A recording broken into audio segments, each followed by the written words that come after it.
I'm Billy Hollowell, host of CBN's new documentary investigating the supernatural Miracles. Now, the interview that you're about to watch details an incredible miracle story, but I want to briefly talk about our film, which tells different stories that will deeply challenge you, inspire you, and get you thinking deeper about evidence for the supernatural.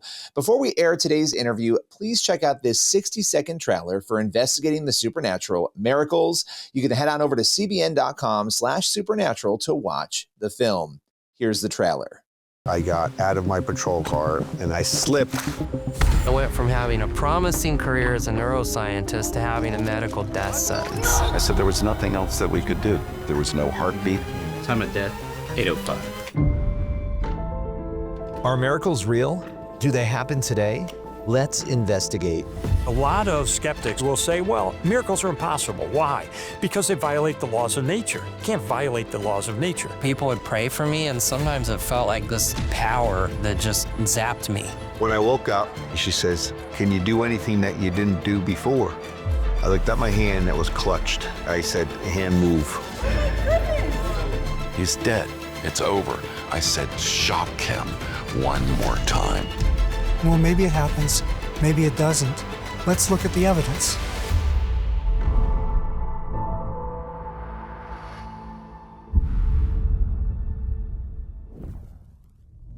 And here is today's interview, which we hope will deeply inspire you. Christy, it has been far too long since we've connected, and I'm so excited to get to reconnect with you. For those who don't know, you are the author, and also your family is the subject of the book and the film Miracles from Heaven. Really a powerful story. Let's just start. Annabelle, your daughter, who suffered greatly, was very ill, experienced an incredible miracle. Tell us where Annabelle is right now. What is she up to? Fill us in.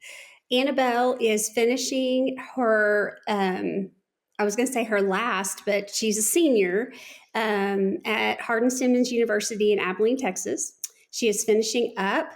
She graduates in May with a degree in psychology and a minor in sociology, and all of it is child-based.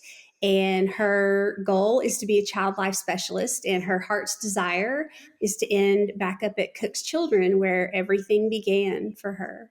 Wow. And we're going to get into the story. For those who don't know it, it's an incredible story, but it's amazing to hear. I mean, it makes you feel old, right? Because when I was with your family interviewing you, she was young. She was 13 at the time, I believe. And now here we are. She's graduating college, and that's just so amazing to hear. Time flies, does it not? Oh, it's crazy.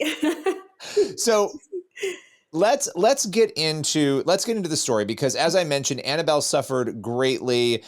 Talk about her health battles, give people sort of a baseline, help them understand what it was before the miracle that she was grappling with. So Annabelle had something called pseudo-obstruction motility disorder, but she also had something called antral hypomotility disorder. And that just meant that the top and the bottom, both of the stomach didn't work. It didn't have the peristalsis to move food through and out. So she was, her system just didn't move. It was dormant, for lack of a better description. She was on flagyl antibiotics all the time, because everything was just literally dormant, stuck there, and it would just get sick and gross. And so she was on 10 medications, given about 4 to 6 hours throughout the day, every day. And it was confirmed that she had these two disorders by not only a head guy from the pediatric gastroenterology department in Dallas Children's Hospital, but also from the guru of pediatric gastroenterology in Boston, Dr. Samuel Nurko, and they proved it through manometry testing. Wow. So she, very, very ill, struggling. This had a big effect on your family, I would imagine. Obviously, outside of the fact that as a parent, it's incredibly difficult when a child is suffering, but the day-to-day, I would imagine, was very difficult for you guys. Oh, it was horrible. And I was gone a lot with Annabelle, because she was in Boston we went every 2 to 3 months. And when we weren't there, we would go to Austin for treatment with one of Dr. Nurko's I was going to say pals, one of his colleagues, I guess doctors don't call each other pal, one of his colleagues in Austin. And then, we were in the interim, she would go into the hospital if she would get bowel obstructed again. So we were gone a lot because of Annabelle's sickness. And so it was crazy because the girls, Abby, the oldest, and Adeline, the youngest, they were juggled around a lot. And Kevin was amazing. He worked full time with his, he's in a practice with a couple of other guys for veterinary medicine. But he at the time was very young in the practice and working to keep it going and thriving. And it was crazy. It was hard on everybody. Well, and I appreciate you sharing that because I think it's important people understand the level to which whenever there's an illness, whenever, again, a child is struggling, it takes over your life in many ways as a parent, and you want to fix it, right? And so, talk a little bit about where your faith was at this point. You're in the midst of this struggle. You're begging God, obviously. You're praying to God. You're asking him. What was your faith journey like at that point in time? So, it's interesting you asked that because for the longest time we would pray. And of course, you're just praying and praying, God, heal her. God, take this from her. And every report from the doctor is one more, I don't want to say negative, but it's not encouraging. It's not disappointing. Positive. Very disappointing. Yeah. And it's just continuing downhill. And so you're just praying. And most of the people with this disorder, it can be fatal. Annabelle was working toward that end of it whenever everything happened. Most people are on feeding tubes, they have colostomy bags. I mean, it's just very, very hard. And so my faith was just God healer. And then Kevin gave an analogy back then where he felt like he learned real quick, even though we knew it, but God is everything but a Coke machine God. And you can put as many quarters as you possibly can into that vending machine worth prayers and pray and pray and pray. And it doesn't mean you're going to get your answer, but that doesn't mean that God isn't a big God. And I took that and pondered over it for a long time. And then I finally got angry and I cried out to God and I just said, do you not hear me? Do you not see this? Do you not see her suffering? Where are you? And I was very angry. And that's a human reaction, though. I mean, it's a human reaction and it's a parent's reaction, right? And knowing what you know now, knowing how much God loves us, he understands, I think, those moments where we're like, God, what is going on here? But it's so human what you're describing. It is. And, immediately he told me, Christy, I love her more than you could ever love her. She was mine before she was yours. You don't even understand the depths of hurt I have for her pain. Wow. And I just was like, oh. And you felt that from him right away after that crying out. And after that, I would not say that I had a perfect prayer life because I would go in and out of bouts of frustration with God. But I knew that no matter what happened, he was God. And I didn't want to believe the worst was going to happen, but I knew he was still God. Wow. And so you're on that journey, you're dealing with that frustration and anger. And in 2011, and this is the basis of the book and the movie, and it's pretty incredible. And we'll get into the ins and the outs of how people have reacted to this. But an event happened in 2011 that changed everything. A very traumatic and shocking event in the moments for you guys that involved your daughter. Take us through what happened with this tree that she ended up trapped in for hours. Yes. We had actually just returned from Boston, one of Annabelle's last visits to Boston when she was very ill. They had to keep her overnight, well, actually for several days, because she was obstructed again. We were not anticipating that. We knew she wasn't doing well. We were not expecting to have to stay. Annabelle, that was when she gave up mentally. She had always fought so hard, but it was there that she said, Mommy, I just want to die and go to heaven and be with Jesus where there's no more pain. And she gave up. She would not get out of the bed. She would not walk. She would not fight. And so we get home, and I am now calling doctors to try to get her in for psychiatric care. But in the midst of all that, she's still being a kid. And she's laying on the couch like she always was, in the fetal position with her little heating pad, watching her cartoons. And then all of a sudden she came in and she said, Mommy, I think I'm going to try to go outside and climb trees with Abby and Adeline. And I said, Are you sure? And she said, Yeah, I want to try. And if I can't handle it, I'll come back. Well, unbeknownst to me, Abby, the firstborn, who could be quite convincing, had been working on Anna and had been trying very hard to get her up off that couch that day because she desperately needed it. And so Anna did. And they went to a grove of trees that we have. And there's something about a bird's nest. And Abby was enticing Anna to climb up and come see the bird's nest with the eggs and the mamas. And anyway, so monstrous tree. It is about 30 feet in the air that they began to climb. And the only way they could do it was put their back up against the big tree and their feet against the neighboring trees. And they would inch up like little caterpillars until they got to the branch that was 30 feet in the air. And then they sat on that branch. And, you know, I always wonder what those sweet babies were talking about, because Adeline was too little. She was 7 and she couldn't make the climb.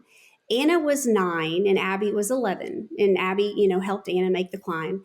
And they sat up there, and then the branch began to break. And Abby, in her quick thinking and just brilliance, she said, Anna, there's that little nook inside that tree. Back your weight off the branch and go in that little nook, and then I'll come down below you and help you get down. It was so smart because Anna was so weak and so fragile. But it wasn't a nook that Anna backed into or went into. It was a hole, and it was a hollowed out cottonwood tree. And she fell 30 feet and remembers hitting her head 3 times on the way down and landed at the base of the hollowed out cottonwood tree on her skull. Wow. Yes.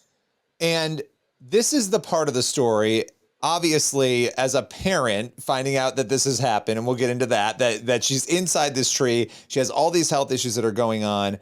I want to get into your reaction in a moment, but let's talk about what she says she experienced in that tree, because that is the thing that has captivated people, that led to a Hollywood film and a book. She hits her head. She's on the ground there. What does she believe happened to her? Because it's pretty incredible. So Annabelle said that she just plainly said to me the next day, you know, Mommy, I went to heaven when I was in that tree. Just as plain as, can I have a glass of water? Just like that's that.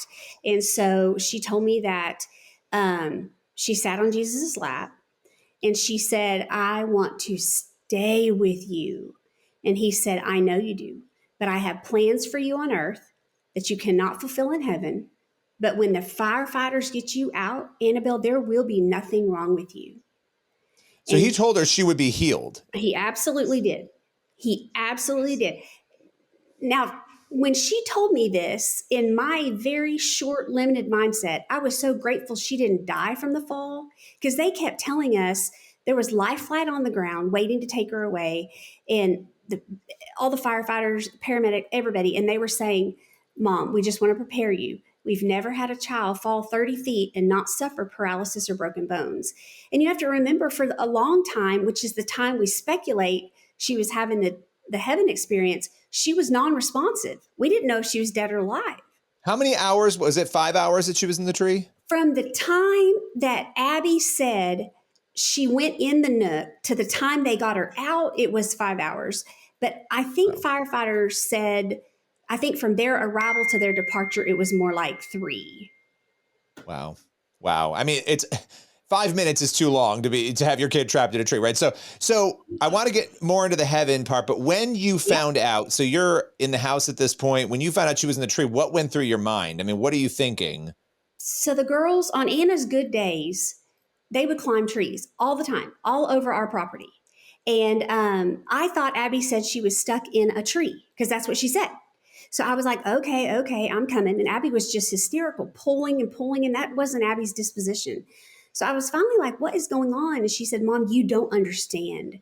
So then we start going out to the trees and she's just sprinting and I'm running behind her thinking, what is going on? We get to the tree. Adeline is digging at the base of the tree with this metal rod pipe piece of metal she found. I have no idea where she found it.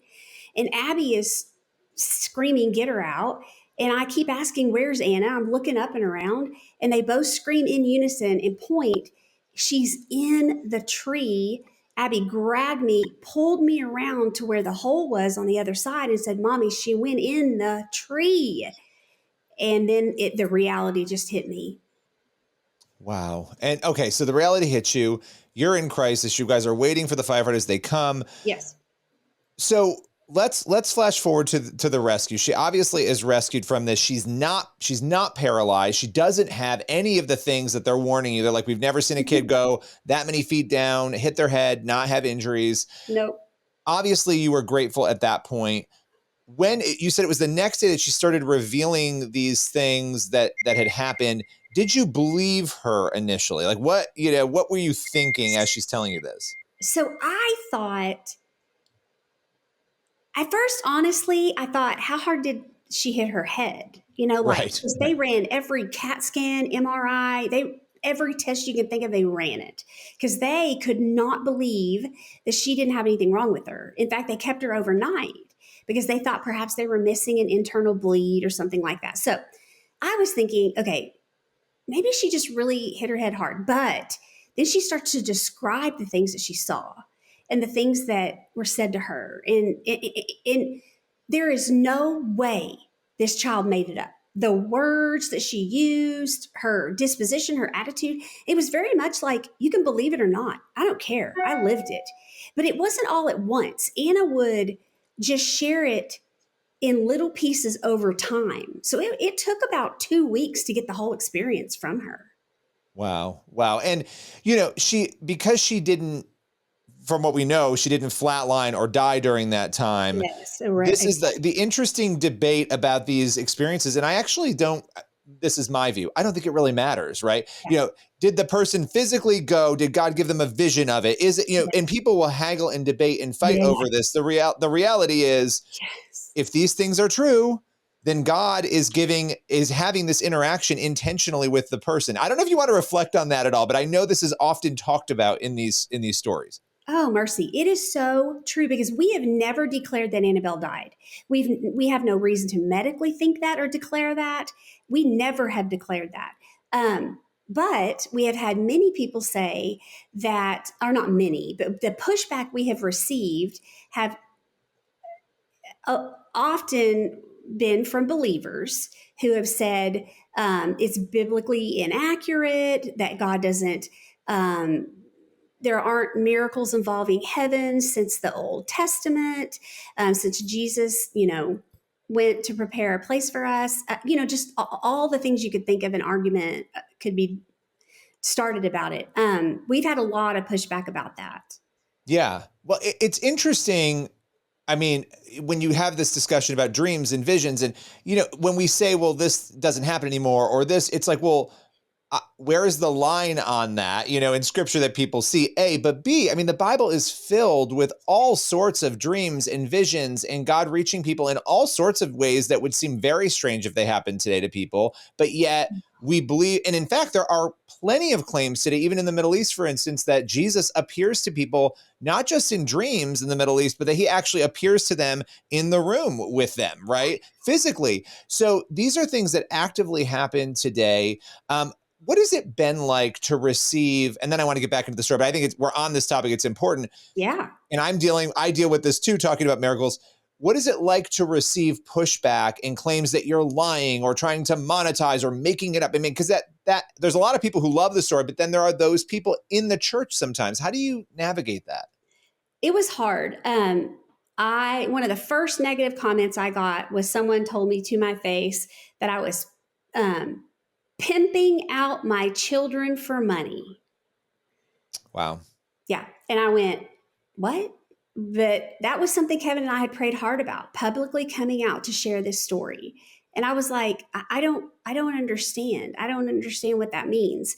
And then I had someone come to me and say, did you know that our pastor is saying that there's no way that any of this is, able to be proven in the Bible and in scripture. And if that's the case, it's all lies and blasphemy. And we are not to go see the movie. We're not to read the book. And that floored me. A pastor you knew, a pastor that Yes, would have been familiar to you. He Yeah. knew Annabelle when she was sick. He knew our family. He knew my parents well. And to come forward and say that, I was hurt. I was deeply hurt because I would never, ever do anything that would hurt someone in their Christian walk intentionally. I would never come forward and try to ruin anything like that for people. The whole You have goal- felt, I don't want to speak for it, but over the years, we've talked many times. Yes. You have felt that sharing your story and sharing Annabelle's story would inspire people's faith. That was a motivation for your family consistently over the years. Yeah, 100%. That is the only reason that we ever came forward with this. And we've taken a lot of heat for it, but we still stand by it was the right thing to do. Did you have to switch churches? I mean, did it affect you to that level? Or I was just curious. Have you ever had to sort of avoid certain groups or switch churches as a result? Because I hear this a lot from Christians who have gone through similar things. Not really. I mean, we had a very supportive background. We have since switched churches, but it didn't have anything to do with that necessarily. Just the normal. Yeah, just the normal. Okay. Yeah. So the reason I want to come back to the tree, and because it wasn't just that she had the heaven experience, it was that what happened to her. So she was told by Jesus, you're going to be healed when you're out of this. She had all these horrific medical conditions coming into this. What happened immediately after to her conditions? So this baby was in that tree for whether it was 3 hours or 5 hours, but a very long time. Remember, she's being dosed every 4 hours to 6 hours throughout the day. By the time we get her life flighted out of the tree, she gets to cook children's. They begin to do one test after another. She's not home until I don't know. No, we didn't go home. She spent the night. Then they start to give her medicine in the hospital. So it's been 10 hours since her last dosing. That's very important. Of medications. So as we're there, she's laying on the table in the emergency room, trauma room, and there's one man's job, and it was to hold her head still. And Anna was just wiggly and giggly and talking and laughing and asking questions. That poor man did not have an easy job because she was just like, let me fly. Well, one test came back after another, nothing wrong with her. She had scrapes, scratches, bruises. She was wet and muddy. Not a bug bite, nothing. And they said, we cannot find anything wrong with her. So as the days go on, in the ER, I literally began to see her tummy, it was always so distended. She almost looked like a little Ethiopian child with a very round belly. And it began to go flat. It began to go down in the ER that night. And I just thought, well, maybe it's because she hasn't eaten. I'm still not with it yet. And that's before she told you about the healing thing too. This is the night before she's told you. She started to tell you that. Yes. Wow. And I'm thinking it's because she hasn't eaten. I don't know. But it starts to go down. It's not getting bigger, which it should be. But then the next day when she tells me about her heaven experience, I said, well, I think back and I'm like, Mom, she tells me, and I said, well, Anna, God is so good. He was right. There was nothing did happen to you from the fall. You are okay. There is nothing wrong with you.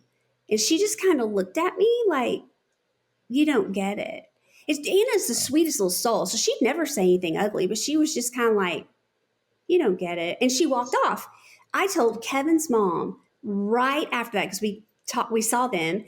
And Kevin's mom is such an amazing, godly woman. She looked me straight in the face and said, Christy, she is healed. God has healed her. Yeah. Wow. Okay. So you hear that. You start to see evidence of that. When were you finally convinced and doctors cleared that now all of the issues she had are gone? Like the things she went into that tree with are now gone. How long did it take for that to be realized? So that's such a great question because I remember like it was yesterday, it had been about 2 weeks and I had not been giving her as much medicine or needing to give her as much medicine over this 2 weeks. So she wasn't asking for it. It wasn't, so I am cutting back kind of intent and not really on purpose. Like it's just happening. And Kevin is in the kitchen and I'm in the living room and we're talking. And I said, I don't know, Kevin, it's crazy. She's eating, she's drinking, she's going to the bathroom, she's playing. She's not complained about hurting. It's crazy. And he looked at me and from across the room, he said, do you think maybe? And I said, don't. I could get so emotional right now. I said, don't say it. Don't say it because I don't want you to make it not real. If it's real, please don't say it and jinx it. Like, that's really how God works. God doesn't work on jinxes. I know that. But you're feeling in the moment, like after everything you've been through.